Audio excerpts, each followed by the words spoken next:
There was a young artist who dropped out of school at the age of 16. His mother patiently urged him to get a job or learn a trade, but to him, this idea of daily work and submitting to authority was revolting.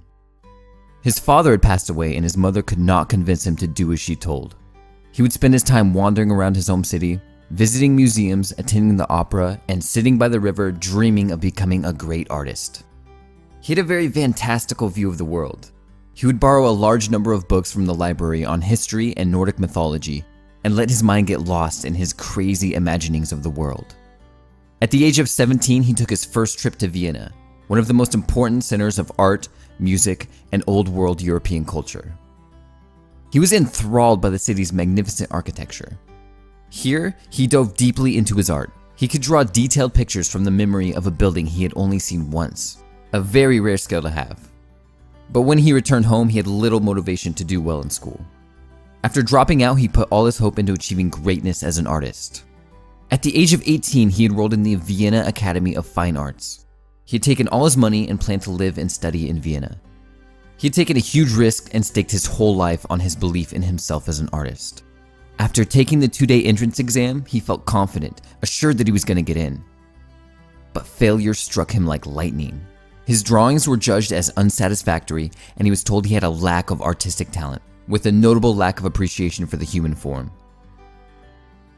Shaken, heartbroken, and rejected, he left Vienna and returned home, planning to take the entrance exam next year. But things didn't quite go to plan for him.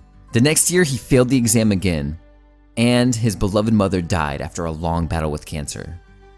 It wasn't long before he ran out of money and was forced to live in homeless shelters and men's hostels.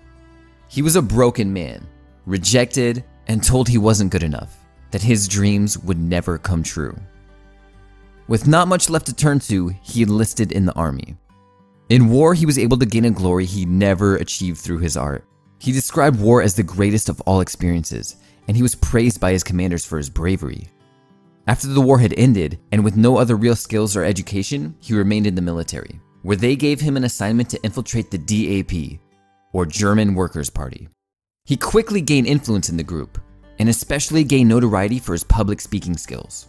He proceeded to attract larger and larger crowds to the party's events. He soon got the DAP to change its name to the National German Workers' Party, or you will probably know it better as the Nazi Party.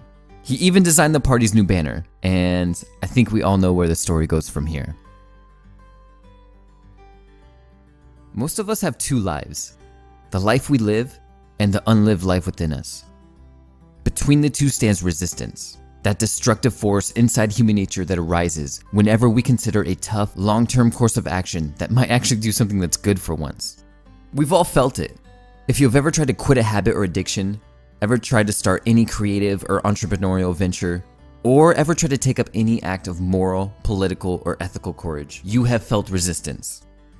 Resistance can defeat any one of us, and for Hitler, it was literally easier to start World War II than it was to face a blank square of canvas every day.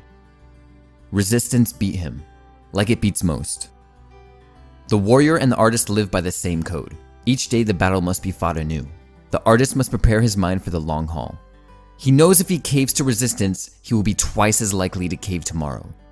The artist gives resistance the utmost respect. He knows it can defeat him on any given day, just as the need for a drink can overcome an alcoholic.